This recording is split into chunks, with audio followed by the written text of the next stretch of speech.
আলহামদুলিল্লাহ যে বাগিনা এবং মাহফুজ মিলে 2,58,000 টাকা দিয়ে এই মহিষটি কিনা হলো। এই যে এটা হাটের আরেকটা অংশ, যারা উৎসুক জনতা, বিশাল হাট, সারি সারি প্রচুর মহিষ। আসলে আমি এত মহিষ হাটে এর আগে কখনো দেখি নাই।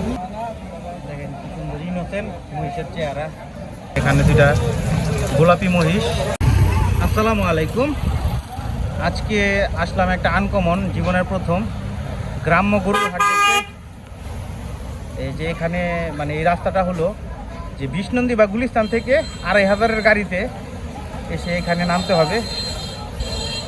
এই যে 3 চত্বর, এই যে রামচন্দ্রী বাজার 2,500 তালতলা, এখান থেকে এই সামনের এই যে তাল গাছটা দেখা যায়, এদিক দিয়ে হাতের বাম দিক দিয়ে আমরা গরুর হাটে যাবো ইনশাল্লাহ। আমরা কুড়ইতলা থেকে অটো দিয়ে কৃষ্ণন্দী হাটে চলে আসলাম।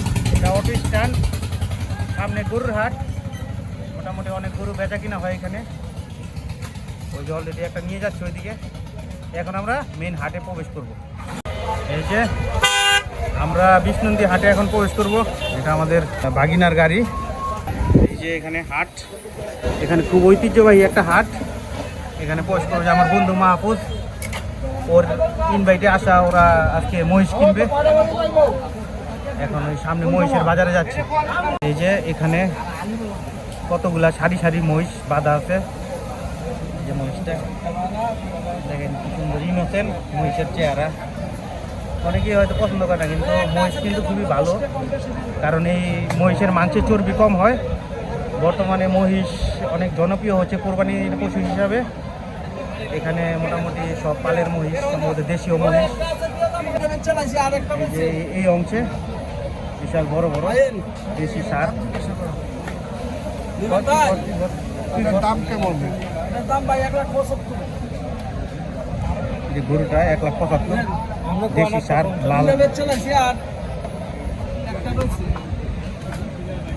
কান্না করছে গরুটা, এত খুশি না, ওই হাটে দাঁড়ায় থেকে।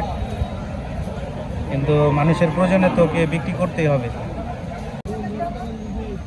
এই যে এখানেও সারি সারি প্রচুর মহিষ।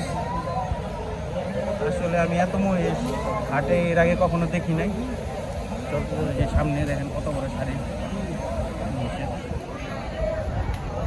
কি সুন্দর গ্রামীণ পরিবেশ। এই যে আম গাছের নিচে হাট বসেছে, সুন্দর। এই যে আমার বন্ধু মাহফুজ, ওরাও আজকে গরু কিনবে যদি ভাগ্যে থাকে। আসলে এটা তো ভাগ্যের ব্যাপার, যে কার ভাগ্যে আল্লাহ কোন পশু রেখেছে। কালবৈশাখী ঝড় শুরু হয়ে গেছে। এই যে ঝড়ো বাতাসে এই যে গাছ থেকে আম পড়ছে ঝড়ে। এখানে হাটে যারা আছে লোকজন, তারা আম কুড়িয়ে খাচ্ছে। এই যে দেখেন একজন ভাই, আমের স্বাদ কিরকম? এটা ভালোই ভালোই না? এটা কি এই গাছের আম না ভাই? এই গাছের, ঠিক আছে। ওই সামনে আরেকজন, উনি একটা কুড়িয়ে পেয়েছে, খাচ্ছে। আসলে গ্রামের হাটের এইটাই একটা সবচেয়ে সৌন্দর্য। ইতিমধ্যে দেখছেন বৃষ্টিতে ভিজে একদম আমরা একদম কাক ভিজা হয়ে গেছি। বৃষ্টির মাঝেই আমরা আমাদের দেখা হাট ঘোরা শুরু করে দিয়েছি। একদম বেচাকিনি, একদম ভর হাটের ভিতরে বেচাকিনি স্তব্ধ হয়ে গেছে, একদম মানুষ শূন্য হয়ে গেছে ইতিমধ্যে।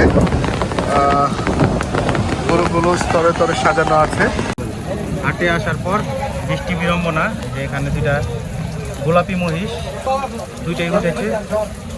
যে বসতে চায় কিন্তু বসতে দিচ্ছে না।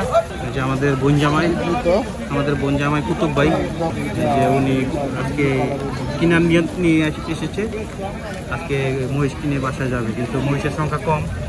তো যে বাগিনা সুমামা আরও বড় মহিষ চাচ্ছে, যে সবচেয়ে সেরাটা বাজারে নিয়ে যাওয়ার জন্য। এই যে এটা হাটের আরেকটা অংশ, যারা উৎসুক জনতা, বিশাল হাট। আলহামদুলিল্লাহ যে বাগিনা এবং মাহফুজ মিলে 2,58,000 টাকা দিয়ে এই মহিষটি কিনা হলো। যে কোরবানি, আল্লাহ ওনাদের কোরবানি কবুল করুক এই প্রত্যাশাই করে। এখন মহিষের হাসলি করা হবে, তারপর এই মহিষ নিয়ে বাসা যাব। এটা আমার জীবনে প্রথম গ্রামের গরুর হাট দেখা, এটা সাপ্তাহিক হাট, প্রতি বুধবার বসে। আজকে আমি আশরাফ বিষ্ণুনন্দী গরুর হাট থেকে বিদায় নিচ্ছি। সাপ্তাহিক গরুর হাট। সবাই ভালো থাকবেন, আসসালামু আলাইকুম।